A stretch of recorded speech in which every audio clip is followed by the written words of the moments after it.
Bonjour à tous. Donc nous nous retrouvons pour une petite vidéo concernant les propriétés des vecteurs et de leurs composantes.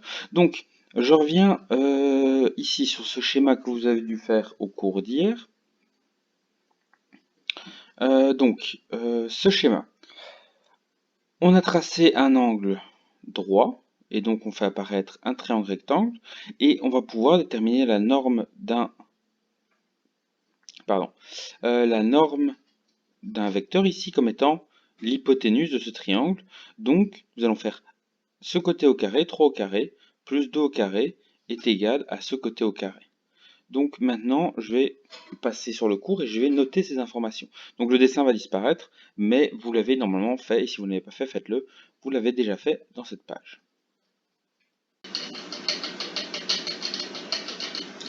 Alors donc, on a le 3 ici au carré, le 2 au carré, et la norme de AB au carré. Alors, attention, la notation de la norme est la suivante. Ce sont deux barres parallèles dans laquelle on met le vecteur, donc c'est la norme.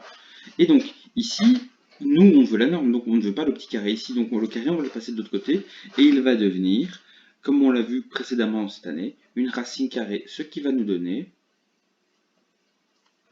Donc, ce qui va nous donner que la norme, c'est la racine carrée de la première composante au carré plus la seconde composante au carré.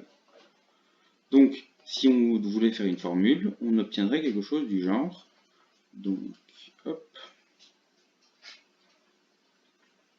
voilà. Donc, si on avait les composantes x, y du vecteur AB, donc si ça représentait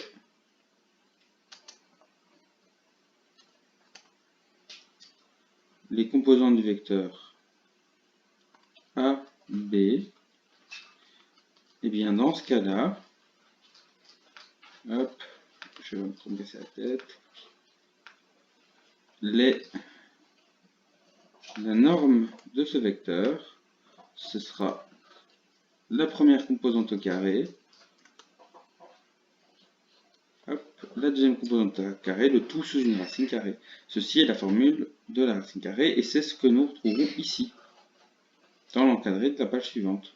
Donc je vous demande maintenant de faire le petit exercice ici, le petit exercice 7, et ensuite l'exercice 5 de la page 125. Alors, donc faites pause, et une fois que vous aurez fini, vous pourrez reprendre la vidéo pour les coordonnées du milieu d'un segment. Alors là, c'est assez simple. Je vous demande les coordonnées. Donc attention, on n'est plus dans les vecteurs, on est bien dans les segments. Donc, je vous demande les coordonnées de A, les coordonnées de B, les coordonnées de M, et essayez de trouver la règle qui unifie ces trois coordonnées.